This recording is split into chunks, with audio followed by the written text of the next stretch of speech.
கொழும்பு பண்டார்நாயக்கு சர்வதேச ஞாபகார்த்த மாநாட்டு மண்டபத்தில் இந்த நிகழ்வு நடைபெற்றது. இந்த நிகழ்வில் அமைச்சர்கள், அரசு உத்தியோகத்தர்கள், வெளிநாட்டு தூதுவர்கள் உள்ளிட்ட பலரும் கலந்து கொண்டனர்.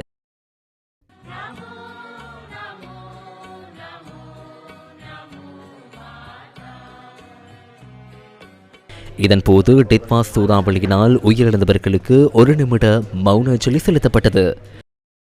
உயிரிழப்புகள், சொத்துக்களுக்கு ஏற்பட்ட சேதம் உள்ளிட்ட டிட்வாஸ் சூறாவளியின் பின்னரான புனர்வாழ்வு மீட்பு நடவடிக்கைகளை பூர்த்தி செய்யும் வகையில் ரீபில்டிங் ஸ்ரீலங்கா செயற்திட்டம் முன்னெடுக்கப்படுகின்றது.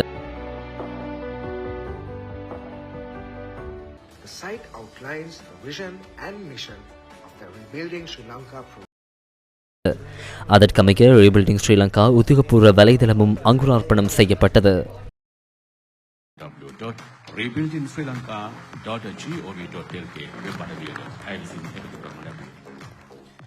රටට එක වගේ මුළු රටම විපත්තිදායක තැනකට පත් වුණා.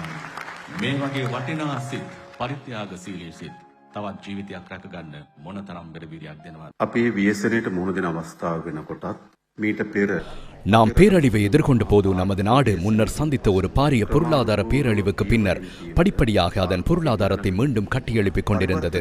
நாம் ஒரு மாற்றத்தை ஏற்படுத்தும் சகாப்தத்தில் அடியெடுத்து வைக்கும் சந்தர்ப்பத்தில் இந்த பேரழிவை எதிர்கொள்ள வேண்டியிருந்தது. ஆகவே இந்த பேரழிவு நாம் தயாரித்த நிகழ்ச்சி நிரலை சீர்குலைக்கும் என்று பலர் எதிர்பார்த்தனர். இருப்பினும் எங்களுக்கு ஒரு உறுதியான தீர்மானம் இருந்தது.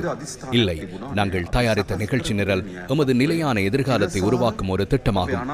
எனவே எந்த ஒரு பேரழிவையும் எதிர்கொள்ளும் போது நாம் தயாரித்த நிகழ்ச்சி நிரலை கைவிட மாட்டோம் என்ற உறுதியான தீர்மானத்துக்கு நாங்கள் வந்தோம். இல்லையெனில் இந்த பேரழிவு மத்தியில் எமது செயற்பாடுகளை காப்பாற்றிக் கொள்ள பேரழிவை ஒரு காரணமாக எடுத்திருக்க முடியும். வரலாற்றிலிருந்து எனக்கு தெரியும், அனைத்து அழிவுகள், குற்றங்கள், வீழ்ச்சிகள் அனைத்தையும் பேரழிவுடன் காண்பித்து விடுவோம். அப்படித்தான் நாம் வரலாற்றில் நகர்ந்தோம்.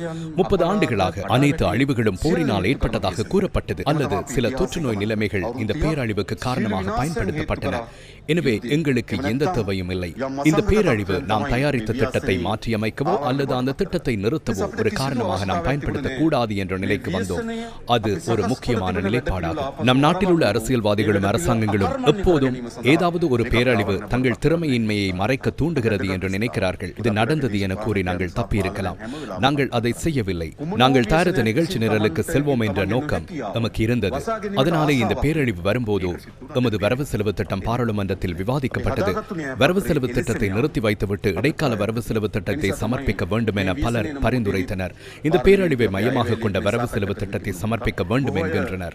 நாங்கள் அதை செய்ய மாட்டோம். மாறாக நமது நாட்டையும் நமது பொருளாதாரத்தையும் நமது மக்களின் வாழ்க்கையும் முன்னோக்கி எடுத்து செல்லும் தொலைநோக்கு பார்வையுடன் கூடிய வரவு செலவு திட்டத்தை சமர்ப்பித்தோம். தயாரிக்கப்பட்ட நிகழ்ச்சி நிரல் திட்டத்தை மாற்றாமல் இந்த பேரழிவை எவ்வாறு எதிர்கொள்வது என நாங்கள் போராடி வருகிறோம்.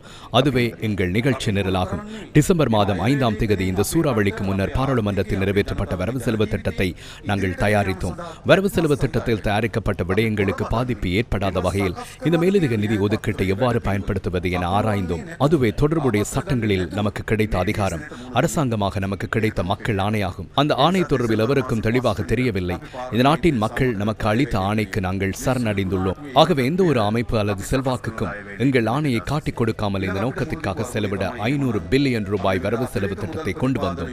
ஆகவே நீண்ட கால திட்டமாக நாங்கள் தயாரித்த திட்டத்தை மாற்றாமல் இதனை வெற்றியடைய செய்வதே எமது முக்கிய குறிக்கோள் என நான் நினைக்கிறேன். பின்னர் இதனை பொருளாதார ரீதியாக எடுத்துக்கொண்டால் நாம் மீளும் சந்தர்ப்பத்தில் சில திட்டங்களுக்கு குறிப்பிட்ட அதிர்ச்சி ஏற்படுத்தியது என நான் கூறினேன். அதை நான் ஏற்றுக்கொள்கிறேன். அது ஒரு அதிர்ச்சி ஏற்படுத்தியது. எந்த ஒரு சமூகமும் பாயும் நீரோட்டத்தால் அல்ல என்று நாங்கள் நம்புகிறோம். அந்த சமூகத்திலும் நாட்டிலும் ஏற்படுத்துகின்ற அதிர்ச்சிகளால் அரசாங்கங்கள் கட்டமைக்கப்படுகின்றன. ஆகவே இந்த பேரழிவு நமது பொருளாதாரம், நமது சமூக வாழ்க்கை, மக்களின் வாழ்க்கைக்கு அதிர்ச்சி ஏற்படுத்தியுள்ளது. இருப்பினும் நமது நோக்கத்தை தெரிவு செய்ய 2 வழிகள் உள்ளன. அந்த அதிர்ச்சிக்கு பின்னர் நாம் கவலைப்படலாம், அப்படியே வாழ முடியும். அல்லது அதிர்ச்சியின் பின்னணியில் நாம் மீண்டும் தைரியத்துடனும் நம்பிக்கையுடனும் எழுந்திருக்க முடியும். ஒரு அரசாங்கமாக நான் குறிப்பிட்ட 2வது பாதையை நாங்கள் தேர்ந்தெடுத்துள்ளோம். இந்த அதிர்ச்சியிலிருந்து மீண்டு நாம் செய்ய வேண்டியதை விட சிறந்த நாட்டை கட்டியெழுப்ப நாங்கள் செயற்படுவோம். මෙම කම්පනය මත යලි නැගී සිටින්න පොරබදනවා තිබුණාට වඩා හොඳ රටක්.